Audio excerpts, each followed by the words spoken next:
Hello बच्चों, क्या हाल चाल। आशा करता हूँ आप सब बहुत अच्छे होंगे। तो देखिए बच्चों, एक बार फिर से हमारी और आपकी मुलाकात अपने बहुत बेहतरीन चैनल आरएसपी स्टडी पॉइंट पे हो गई है। और उसी के साथ साथ एक बार फिर से हम लोग शुरू करने चल रहे हैं अपने बहुत बेहतरीन क्लास 12 का सिलेबस जो हमारा चल रहा था, जिसमें हम लोग अभी तक एवोल्यूशन नामक चैप्टर पढ़ रहे थे। उसी चैप्टर से आज हमारा होने वाला है लेक्चर नंबर 10 क्यों?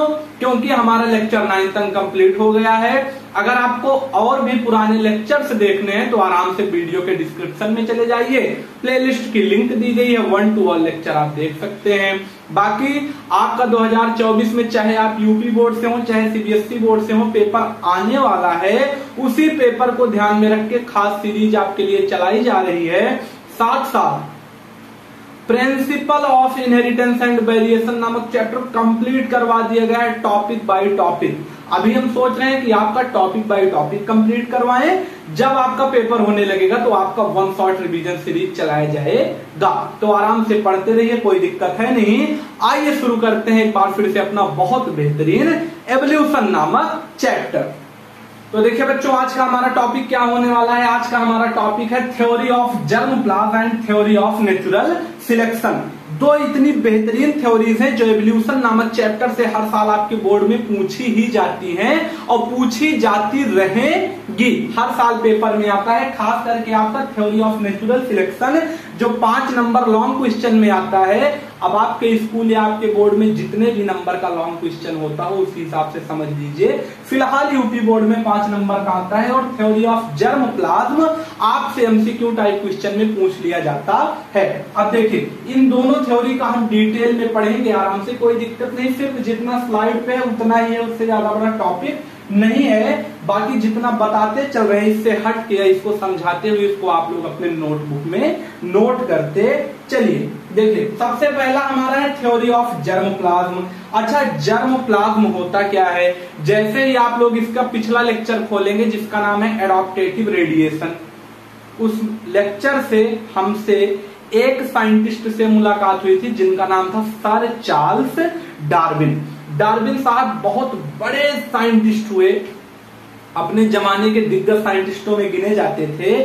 सबसे अच्छी खूबी उनके अंदर ये थी बच्चों कि वो हमेशा नेचुरलिस्ट रहे। जब तक जिए तब तक उन्होंने नेचर से प्यार किया, और नेचर से प्यार कुछ इस प्रकार से था कि नेचर पे डिस्कवरीज करना भी उन्होंने शुरू कर दिया कि अपने नेचुरल सिलेक्शन को और अच्छा कैसे बनाया जाए। उसी क्रम को वो आगे बढ़ाते हुए बहुत बेहतरीन डिस्कवरीज करने लगे। लेकिन उनकी डिस्कवरी को, इसके पिछले लेक्चर की कहानी बता रहे हैं, लेकिन उनकी डिस्कवरीज में दिक्कत ये हुआ कि एक साइंटिस्ट आ गए जिनका नाम था लैमार्क। क्या था? लैमार्क। अब लैमार्क साहब ने भी डार्विन साहब के साथ अपना साथ मिलाने का कोशिश किया। भाई बहुत बड़े साइंटिस्ट थे, लैमार्क उनसे थोड़ा छोटे कद के थे, तो उन्होंने सोचा कि अगर डार्विन से कंधा मिला लेंगे हमारा भी लेवल विरोध बन जाएगा। यही तो होता है। मान लीजिए कोई बहुत बड़ा डायरेक्टर है, अगर कोई हीरो जो शुरू कर रहा है अपना करियर, वो सोचता है बड़े डायरेक्टर से शुरू करेंगे तो नाम ज्यादा चलेगा। बस वही कंडीशन था। लैमार्क ने सब कुछ सही किया, लेकिन दिक्कत क्या हुआ, उन्होंने कहा कि पूरी जिंदगी आदमी जो काम करता है उसके शरीर में जो बदलाव आते हैं, जैसे एक लोहार पूरी जिंदगी लोहा पीटेगा, लोहे पे धार लगाएगा, उसका कंधा मजबूत रहेगा। एक क्रिकेटर पूरी जिंदगी बॉलिंग करेगा, उसका कंधा मजबूत होगा। और जैसे आप लोग एग्जांपल ले सकते हैं, एक एथलीट है, मतलब कुश्ती पहलवान करने वाला, ठीक, पहलवान है कुश्ती करने वाला, वो क्या कंडीशन है, उसकी पूरी बॉडी मजबूत होगी। लेकिन ये थोड़ी है कि उसका बच्चा पैदा होगा तो जो गुण उसके अंदर है, जितना मजबूत लोहार का हाथ है उतना ही उसके बच्चे का होगा जन्म लेते ही, या उतना मजबूत हो जाएगा। वो तो उसके जिंदगी भर किए गए खुद का काम है ना। तो लैमार्क ने कहा कि बाहर से जो भी आदमी जो काम करेगा उसका गुण उसके बच्चे में जाएगा। यही वो फंस गए। यही एक साइंटिस्ट आ गए जिनका नाम था वीजमान। क्या नाम था? वीजमान। बहुत इंपॉर्टेंट है आपके पेपर के लिए, एमसीक्यू में आता है वीजमान। या थ्योरी ऑफ जर्मप्लाज्म को किसने प्रपोज किया था? तो वीजमान साहब थे। इन्होंने किया कि आप बहुत बड़े कलेकार टाइप के साइंटिस्ट थे, पकड़ के लाए चूहा। क्या लाए? चूहा। इन्होंने क्या किया? इन्होंने कुछ नहीं किया, इन्होंने पकड़ के लाया एक माइस। आपके एनसीईआरटी में लिखता है माइस, वैसे तो माउस होता है लेकिन माइस लिखा गया है। माउस पकड़ के लाया और उसको पकड़ के लाए, उसको बेचारे को क्या किए, अब जैसे हम लोग छोटे थे तो हम लोग चूहे का स्ट्रक्चर बनाते थे, ठीक, कैसे बनाते थे, कुछ ऐसे ले जाते थे उसको और उसके बाद में उसको ऐसे ले आते थे और यहाँ उसका पैर वैर ऐसे ऐसे बना देते थे, फिर लाके ऊपर ऐसे मिला के उसका आंख बना के उसका पूंछ बना देते थे। यही हो गया चूहा। अच्छा, दिक्कत क्या था? दिक्कत ये था उनके साथ कि उन्होंने इनके काम को प्रूव करने के लिए, मतलब वीजमान ने लैमार्क के इस वाले पॉइंट को नहीं माना कि जो पूरा पेरेंट्स को ही पूरी जिंदगी काम करेगा वही कैरेक्टर उसके बच्चे में जाएगा, माना नहीं उन्होंने। और उन्होंने उसको प्रूव करने के लिए क्या काम किया, चूहा पकड़ा, उसकी पूंछ काट दिए। इससे क्या होगा, उन्होंने कहा अगर चूहे की पूंछ काट देंगे तो जो उससे बच्चा होगा वो भी पूंछ काटा पैदा होगा, मतलब उसके भी पूंछ नहीं रहेगी। लेकिन हुआ उल्टा, चूहे के जो बच्चा हुआ उसके पूंछ थी। फिर उन्होंने क्या किया, दोबारा चूहा पैदा हुआ सेकेंड टाइम, उसका भी क्या किया, पूंछ काट दिया। तिबारा पैदा हुआ, तीसरी बार भी काट दिया। ऐसे करते करते करते करते 21 जनरेशन तक उन्होंने पूंछ काटा, समझे? 21 जनरेशन तक लगातार चूहे की बेचारे की पूंछ काटी गई। एक ही चूहे का एक बार बच्चा हुआ, 2 बार हुआ, 3 बार हुआ, 4 बार, इसे 21वां बच्चा जो था वहां तक काटे, लेकिन हर बार उनको पूंछ मिल जा रही थी। तो उन्होंने कहा लैमार्क बिल्कुल गलत कहता है, हमने चेक किया है साइंटिफिकली, भाई पूंछ कटनी होती, एक बार काट दिए दोबारा उसके बच्चे में ना जमती, लेकिन फिर रुक गई। तो उन्होंने क्या कहा कि ध्यान से समझिए, आप गलत बता रहे हैं लैमार्क साहब, बल्कि इसका सही उपाय क्या होगा कि इनकी थ्योरी में 2 पॉइंट है। इन्होंने कहा in this theory he said about character present in gamete is transfer into next generation, मतलब चूहे के शरीर का कान काट दे, पूंछ काट दे, आंख काट दे, नाक काट दे, इससे कोई मतलब नहीं होगा। अगर हमें चूहे या किसी मनुष्य के बॉडी में कोई बदलाव करना है तो सबसे पहले हमें उसके जीन में छेड़छाड़ करना होगा, उसके बॉडी के अंदर कुछ अंट बंट काम करना होगा, जिससे क्या हो कि उसके दिक्कत आ जाए जीन में, तब उसके नेक्स्ट जनरेशन में कुछ चेंज हमको देखने को मिलेंगे। अब आप सोचिए कि बाहर से किसी को कुछ कर दें, तो बाहर से नहीं, किसी जीव किसी जानवर के अगर जीन पे हम लोग इफेक्ट करेंगे तब उसमें बदलाव हमें देखने को मिलेगा ही मिलेगा। और यही पॉइंट क्या कर दिया, इसी इफेक्ट ने क्या कर दिया, लैमार्क के थ्योरी को कर दिया फेल। क्या कर दिया, लैमार्क का जो थ्योरी था, थ्योरी ऑफ लैमार्किज्म, उसको उसने फेल कर दिया, गलत साबित कर दिया। और सही भी बोले थे, सही बोले थे ना, सही तो कहे थे। और उन्होंने दूसरा कहा अगर किसी की पूंछ काटोगे, किसी की बॉडी काटोगे, मतलब सोमैटिक सेल में उसके कुछ करोगे तो कोई इफेक्ट मिलने वाला नहीं है।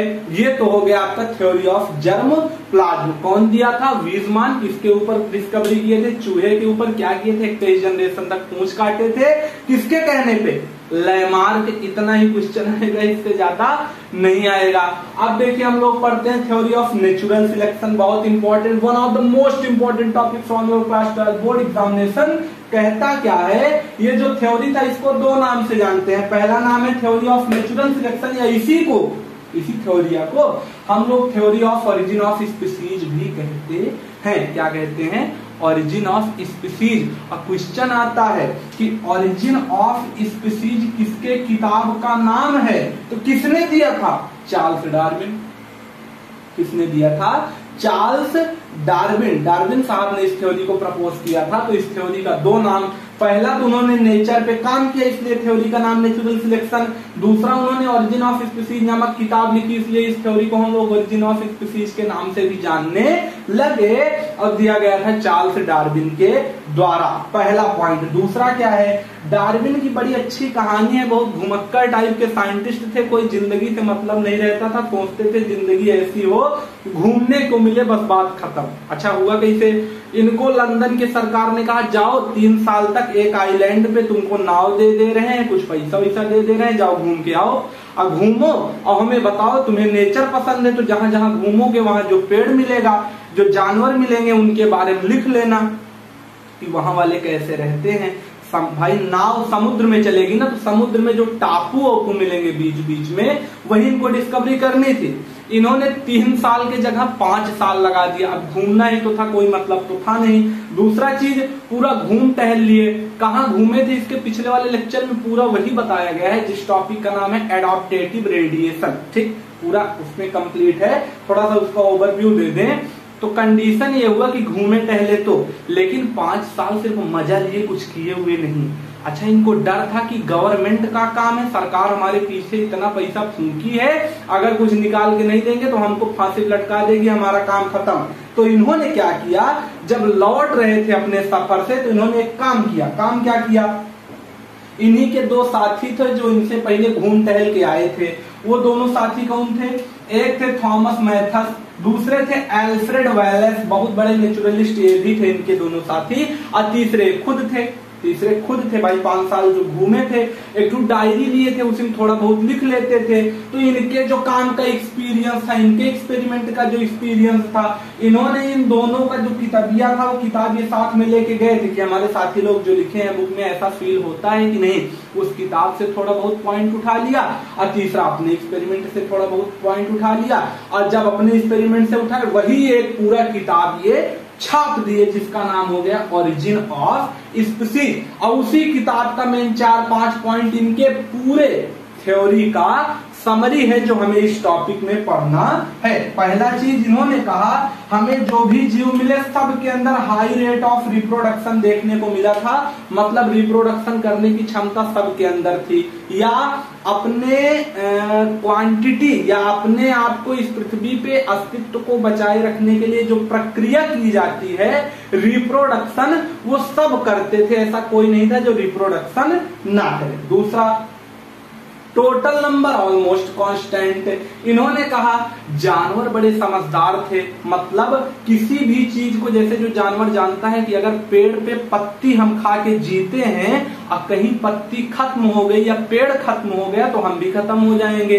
तो उसी रिसोर्स को धीरे धीरे यूज करता है। तो इन्होंने कहा जितने जानवर थे उनका नंबर तो कांस्टेंट था, साथ में जो रिसोर्सेज यूज करते थे वो बड़ी लिमिटेड तरीके से करते थे। ये नहीं एक दिन में खा पी के खत्म कर दो, पड़ोसी घर में अगर नौता है पनीर सबसे ज्यादा हम ही खाएंगे, भले 2-4 लोग ना पाए, वो कंडीशन नहीं। ठीक, तीसरा पॉइंट इन्होंने क्या कहा, स्ट्रगल फॉर एग्जिस्टेंस।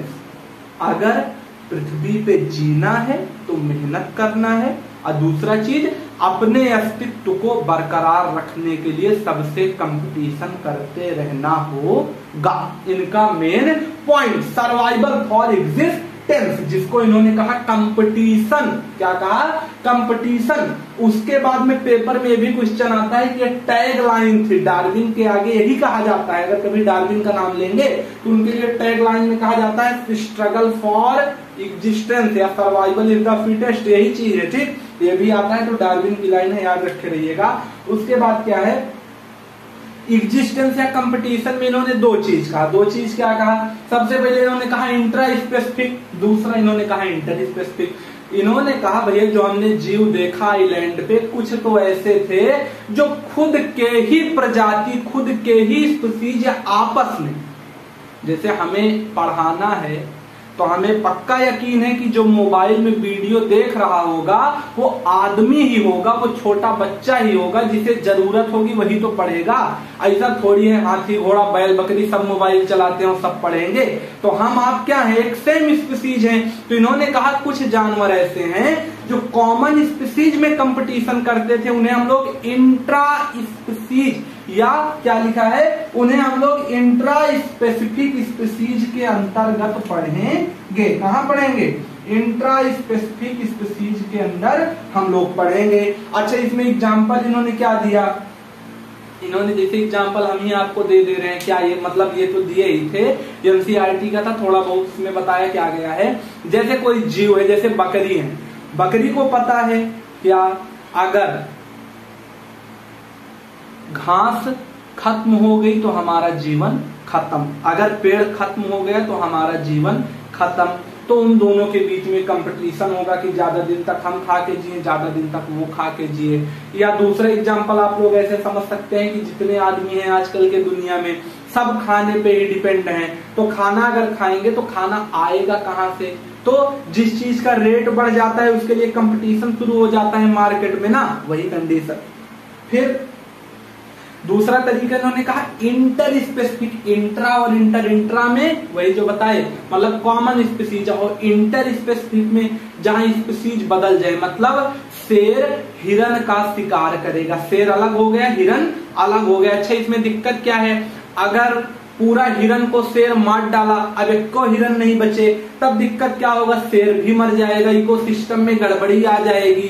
तो इस वाले में क्या कंडीशन होता है, इसमें हमें एवोल्यूशन देखने को मिलता है। मतलब अगर शेर, मान लीजिए शेर को फिर जिंदा रहना है हिरन को मारने के बाद, और जंगल में और कोई जानवर नहीं है मांसाहारी, तो शेर को पेड़ का पत्ती उत्ती खा के काम चलाना पड़ेगा।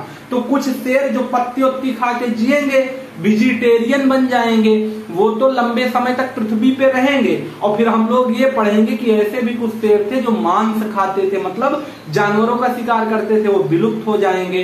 तो इसमें क्या होगा, इसमें हो जाएगा एवोल्यूशन, मतलब अपने आप को हर पैमाने पे टिका के इस पृथ्वी पे रखने की क्षमता।